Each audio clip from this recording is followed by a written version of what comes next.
Assalamualaikum warahmatullahi wabarakatuh. Alhamdulillahirrahmanirrahim. Wa bihi nasta'inu umuri dunya waddin. Wassalatu wassalamu ala asyrofil anbiya'i wal mursalin sayyidina maulana Muhammadin wa ala alihi washabihi ajmain. Apa kabar semuanya? Semoga kita selalu diberikan kesehatan semuanya. Amin.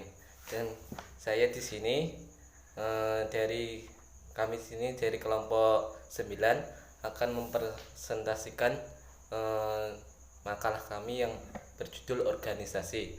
Di sini saya bertiga, yaitu pertama saya sendiri yaitu Wahyu Noviansori, yang kedua yaitu saudara Salsa, yang berikutnya itu saudari Iwan.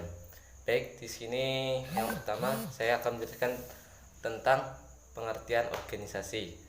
Sebelum menjauh, kita akan perkenalan apa itu organisasi. Yang pertama yaitu organisasi. Kata organisasi itu secara etimologi atau bahasa itu berasal dari bahasa Latin yaitu organum, yang berarti alat. Sedangkan menurut istilah organisasi itu berasal dari bahasa Inggris yaitu organisation, yang berarti organisasi, penyusunan, pengumpulan, penghimpunan. Jadi organisasi di sini adalah suatu susunan kesatuan kecil yang membentuk satu kesatuan besar. Sedangkan menurut beberapa ahli organisasi sebagai berikut ini. Saya di sini akan menjelaskan tentang organisasi menurut J. William Sullivan. Organisasi yaitu penggabungan alat-alat, benda, pelengkap, ruang kerja dari segala sesuatu yang berkaitan dengan organisasi yang dikumpulkan suatu hubungan yang sistematis dan efektif guna mencapai tujuan yang ditetapkan. Jadi menurut saya di sini adalah organisasi adalah kumpulan beberapa kelompok orang yang bertujuan untuk membentuk tujuan bersama yaitu. Dan dari beberapa pengertian tadi disimpulkan bahwa organisasi adalah suatu wadah, tempat, sistem untuk melakukan kegiatan bersama untuk mencapai tujuan yang diinginkan. Jadi itu suatu kelompokan seseorang yang ingin mencapai tujuan bersama. Baik, berikutnya yaitu organisasi dalam sistem. Pendekatan sistem organisasi dalam menekankan cara berpikir yaitu mengenai organisasi, cara melihat dan menganalisis secara lebih mendalam yang hanya berlaku untuk satu lingkungan atau kondisi tertentu. Pendekatan sistem menggambarkan bahwa sistem bekerja sama serta berhubungan satu sama lain, yaitu seperti yang pertama yaitu sistem kerjasama yang bersifat teknis yang terdiri dari kaitan prosedur kerja. Yang berikutnya sistem dan hubungan antar manusia yang masing-masing bekerja dalam membentuk sistem sosial. Yang terakhir yaitu sistem komunikasi yang sistem tukar-menukar informasi dalam operation research dan manajemen informasi sistem. Jadi sistem di sini yang dimaksud dalam organisasi adalah kaitannya dengan organisasi yang membentuk suatu sistem seperti sistem sosial dan kaitannya dengan hubungan manusia gitu. Baik, yang berikutnya di sini saya akan menjelaskan tentang fondasi dan proses pengorganisasian. Yang pertama saya di sini menjelaskan tentang fondasi organisasi. Fondasi organisasi yaitu sebuah yang memuatkan organisasi itu yaitu yang berupa prinsip atau asas-asas atau landasan organisasi. Dan di sini saya akan menjelaskan itu ada 7 fondasi. Yang pertama itu perumusan tujuan organisasi, pembagian kerja tugas, koordinasi, jenjang organisasi, fleksibilitas, dan yang terakhir itu berkelangsungan. Yang pertama yaitu perumusan tujuan organisasi. Yang dimaksud perumusan tujuan organisasi yaitu tujuan apa yang untuk didirikan organisasi tersebut. Jadi sebab apa didirikan organisasi tersebut. Jadi harus ada tujuan atau perumusan dari organisasi tersebut. Yang berikutnya itu pembagian kerja tugas. Pembagian kerja tugas di sini yaitu pembagian kerja seperti ketua gitu. Jadinya kita harus dibagi-bagi biar lebih dalam organisasi lebih mudah untuk menjalankan suatu masalah. Jadi tapi kita tuh harus bersama-sama dalam menghadapi masalah tersebut. Yang berikutnya itu koordinasi. Yang dimaksud organisasi adalah suatu asas yang mengatakan bahwa dalam organisasi harus ada keselarasan aktivitas antara satuan dan satuan organisasi, yaitu antara satu sama lain atau harus ada keselarasan atau kerjasama. Yang berikutnya yaitu jenjang organisasi. Jenjang organisasi yaitu tingkatan suatu organisasi yang di dalamnya terdapat pejabat, tugas, serta wewenang, serta menurut kedudukan dari atas sampai dengan bawah, yaitu harus berjenjang antara ketua tingkatannya paling atas, terus ke bawah yaitu wakil sampai seksi gitu. Mungkin itu dari fondasi organisasi.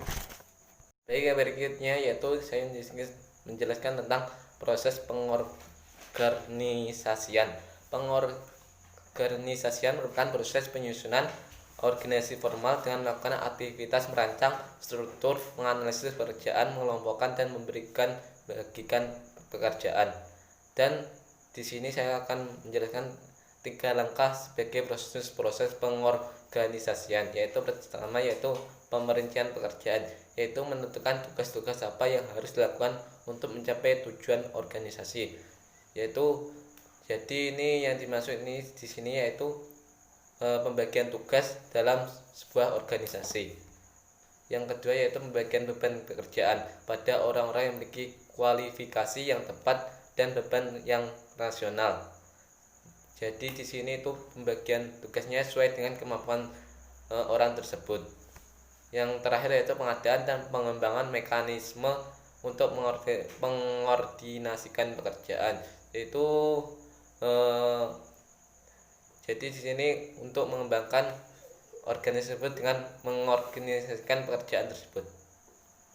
Mungkin sekian dari saya, akan dilanjutkan oleh teman saya selanjutnya. Baik, selanjutnya saya akan menjelaskan tentang hierarki, objek, strategi, dan taktik dalam organisasi. Yang pertama yaitu hierarki dalam organisasi. Hierarki organisasi adalah tingkatan hubungan yang terjadi antara atasan dengan bawahan di dalam suatu organisasi yang mengakibatkan adanya rantai komando atau batasan yang terjadi antara keduanya dalam suatu organisasi. Tujuan hierarki dalam organisasi yaitu untuk memudahkan aliran informasi yang akan berjalan sesuai tingkatannya. Begitu juga dengan lapisannya, di mana hierarki bawah akan mensungkan pada hierarki atas. Hierarki dalam organisasi memiliki suatu sistem tingkatan, yaitu yang pertama, top level management atau manajemen puncak atas adalah manajemen yang mempunyai tingkatan perencanaan strategis dan berhak mengambil keputusan. Yang kedua yaitu middle level of management atau manajemen tingkat menengah, adalah tingkat manajemen yang bertanggung jawab atas pelaksanaan rencana yang sudah ditentukan oleh top level management. Tugasnya adalah bertanggung jawab atas pengelolaan organisasi. Yang terakhir yaitu low level management atau manajemen pelaksana, adalah tingkat manajemen yang paling rendah dalam sebuah organisasi. Tugasnya adalah melakukan pelaksanaan dari sejumlah rencana operasional yang sudah ditetapkan oleh manajemen tingkat atas. Yang kedua yaitu objek organisasi. Objek dalam organisasi adalah individu-individu yang menjadi anggota yang dipersiapkan dan dilatih untuk meneruskan visi dan misi sebuah organisasi. Yang ketiga yaitu strategi dan taktik dalam organisasi. Kata strategi berasal dari bahasa Yunani yaitu strategos, yang terdiri dari 2 suku kata, yaitu stratos yang berarti militer dan age yang berarti memimpin. Strategi memimpin berarti prioritas atau arah keseluruhan yang luas yang diambil oleh organisasi, atau pilihan-pilihan tentang bagaimana cara terbaik untuk mencapai misi organisasi. Strategi digunakan untuk 3 tujuan, yaitu pendukung pengambilan keputusan, sarana koordinasi dan komunikasi, serta sebagai konsep. Terdapat 2 pendapat yang menonjol mengenai bagaimana strategi disusun dalam organisasi, yaitu kelompok pertama, mereka yang meyakini bahwa strategi merupakan suatu tindakan atau planning model. Yang kedua yaitu disebut evolutionary mode yang melihat bahwa strategi tidak mesti berupa suatu pekerjaan yang sistematis dan terperinci. Sedangkan taktik dalam organisasi adalah cara-cara yang bersifat spesifik yang dilakukan untuk menerapkan strategi yang dipilih. Seperti jika kita memutuskan bagaimana untuk mengerjakan sesuatu dengan benar, itulah yang disebut dengan taktik. Yang kedua yaitu lingkungan dan dinamika organisasi. Yang pertama yaitu lingkungan organisasi. Lingkungan organisasi adalah segala sesuatu yang dapat mempengaruhi kelangsungan eksistensi keberadaan yang menyangkut organisasi, baik dari dalam maupun luar, yang merupakan pelaku dan kekuatan di luar yang mempengaruhi kemampuan di dalam agar kegiatan dapat berjalan dengan baik. Lingkungan yang pertama yaitu lingkungan internal. Lingkungan internal adalah suatu kejadian atau kecenderungan di dalam suatu organisasi yang mempengaruhi aktivitas organisasi tersebut. Di antaranya human resource atau SDM. Yang kedua, finansial atau uang. Yang ketiga, manajemen. Yang keempat, research and development. Dan yang terakhir, manufacturing. Dan yang kedua yaitu lingkungan eksternal, adalah seluruh kekuatan luar yang mempengaruhi organisasi. Lingkungan eksternal pada dasarnya ada dua, yaitu lingkungan makro atau jauh yang berasal dari luar dan sifatnya tidak langsung terhadap organisasi. Yang kedua yaitu lingkungan mikro atau dekat yang berasal dari luar yang memiliki unsur-unsur yang sifatnya langsung, yang disebut stakeholder atau pihak-pihak berkepentingan terhadap organisasi. Dan yang kedua yaitu dinamika organisasi. Dinamika organisasi merupakan sebuah konsep yang menggambarkan proses kelompok yang selalu bergerak, berkembang, dan dapat menyesuaikan diri dengan keadaan yang selalu berubah-ubah. Fungsi dari dinamika organisasi ini antara lain, yang pertama, membentuk kerjasama saling menguntungkan dalam mengatasi persoalan organisasi. Yang kedua, memudahkan segala pekerjaan. Dan yang terakhir, mengatasi pekerjaan yang membutuhkan pemecahan masalah dan mengurangi beban pekerjaan yang terlalu besar, sehingga selesai cepat, efektif, dan efisien. Selanjutnya akan dijelaskan oleh rekan Baik, di sini saya akan melanjutkan presentasi dari Salsa, yaitu pada poin yang keenam adalah kekuasaan dan perkembangan organisasi. Yang pertama adalah pengertian kekuasaan. Kekuasaan atau power adalah kemampuan memengaruhi orang lain untuk bersedia melakukan sesuatu yang diinginkannya. Kemampuan untuk memengaruhi orang lain merupakan inti penting dari kepemimpinan. Pada dasarnya, kekuasaan seseorang dalam suatu perusahaan berasal dari posisi yang ditempatinya atau otoritas yang dimilikinya dalam organisasi. Yang kedua adalah sumber kekuasaan power dalam organisasi. Menurut Amitai Etsiomi yang dikutip oleh Miftah Thohah mengatakan bahwa sumber dan bentuk kekuasaan itu ada dua, yaitu kekuasaan jabatan, position power, dan kekuasaan pribadi, personal power.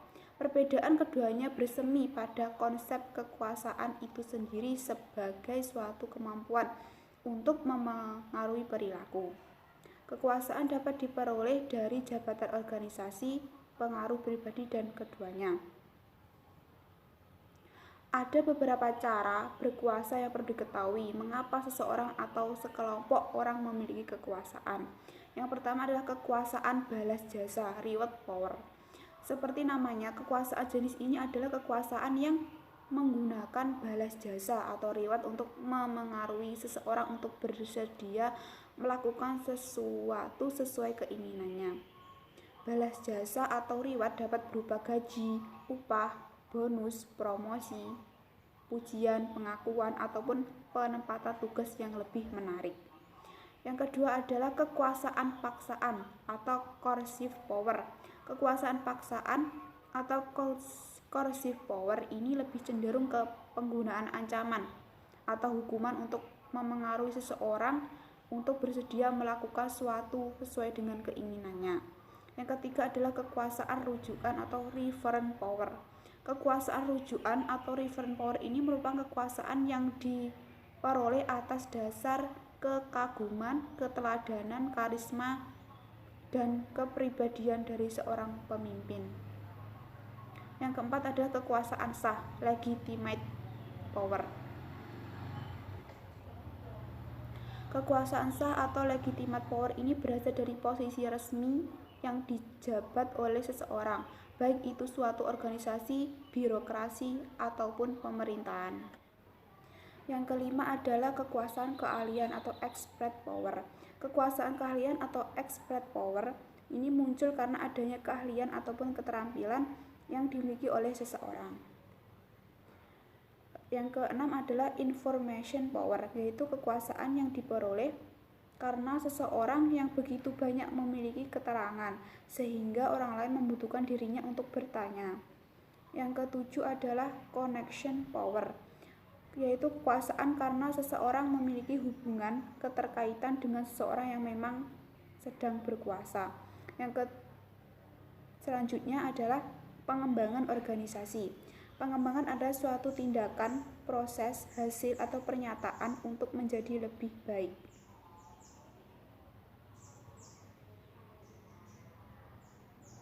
Teori dan praktik pengembangan organisasi didasarkan pada beberapa asumsi penting, yakni 1. Manusia sebagai individu. 2. Asumsi penting yang mendasari pengembangan organisasi adalah bahwa manusia memiliki hasrat berkembang dan kebanyakan orang tidak hanya berpotensi dari berkeinginan untuk berkontribusi sebaik mungkin pada organisasi. Yang kedua, manusia sebagai anggota dan pemimpin kelompok. Dan yang ketiga, manusia sebagai wadah organisasi. Poin yang ketujuh adalah struktur organisasi dalam pendidikan dan pengajaran. Yang pertama adalah pengertian struktur organisasi pendidikan. Struktur adalah cara suatu itu disusun atau dibangun. Sedangkan organisasi adalah susunan dan aturan dari berbagai bagian-bagian orang sehingga merupakan kesatuan yang teratur. Pendidikan adalah usaha sadar dan terencana untuk mewujudkan suasana belajar dan proses pembelajaran agar peserta didik aktif mengembangkan potensi dirinya untuk memiliki kekuatan spiritual, keagamaan, pengendalian dirinya, kepribadian, kecerdasan, akhlak mulia, serta keterampilan yang diperlukan dirinya, masyarakat, nusa, dan bangsa. Jadi, struktur organisasi pendidikan adalah bentuk dari organisasi secara keseluruhan yang menggambarkan kesatuan dari berbagai segmen dan fungsi organisasi yang dipengaruhi oleh kondisi lingkungan, jenis teknologi, dan sarana yang akan dicapai. Yang kedua adalah struktur organisasi dalam pendidikan dan pengajaran. Struktur organisasi pendidikan yang pokok ada dua macam, yaitu sentralisasi dan beberapa bagian masih diselenggarakan secara desentralisasi. Pada umumnya, struktur campuran inilah yang berlaku di kebanyakan negara dan menyelenggarakan pendidikan dan pengajaran bagi bangsanya. Yang pertama, struktur sentralisasi. Di negara-negara yang organisasi pendidikannya dijalankan secara sentral, yakni yang kekuasaan dan tanggung jawabnya dipusatkan pada suatu badan di pusat pemerintahan, maka pemerintahan daerah kurang sekali atau sama sekali tidak mengambil bagian dalam administrasi apapun. Segala sesuatu yang mengenai urusan-urusan pendidikan, dari penentukan kebijakan, poli, dan perencanaan, penentuan struktur dan syarat-syarat personel, urusan kepegawaian, sampai kepada penyelenggaraan bangunan-bangunan sekolah, menentukan kurikulum, alat-alat pelajaran, soal-soal, dan penyelenggaraan ujian-ujian dan sebagainya. Semua dicantumkan dan ditetapkan oleh dan pusat, sedangkan bawahan dan sekolah-sekolah hanya merupakan pelaksanaan pasif dan tradisional semata-mata. Yang kedua adalah struktur desentralisasi. Di negara-negara yang organisasi pendidikannya desentralisasi, pendidikan bukan urusan pemerintahan pusat, melainkan menjadi tanggung jawab pemerintahan daerah dan rakyat setempat. Penyelenggaraan dan pengawasan sekolah-sekolah pun berada sepenuhnya dalam tangan penguasa daerah. Kemudian pemerintah daerah membagi lagi kekuasaannya kepada daerah yang lebih kecil lagi seperti kabupaten atau kota praja, distrik, kecamatan, dan seterusnya dalam penyelenggaraan dan pembangunan sekolah sesuai dengan kemampuan, kondisi, dan kebutuhan masing-masing. Tiap daerah atau wilayah diberi otonomi yang sangat luas yang meliputi penentuan anggaran biaya, rencana-rencana pendidikan, penentuan personel atau guru, gaji guru, pegawai sekolah, buku-buku pelajaran, juga tentang pembangunan, pemakaian, serta pemeliharaan gedung sekolah. Dengan struktur organisasi pendidikan yang dijalankan secara desentralisasi seperti ini, kepala sekolah tidak semata-mata merupakan seorang guru kepala, tetapi seorang pemimpin profesional dengan tanggung jawab yang luas dan langsung terhadap hasil-hasil yang dicapai oleh sekolahnya. Sekian presentasi dari kami. Apabila ada kurang lebihnya kami mohon maaf. Wassalamualaikum warahmatullahi wabarakatuh.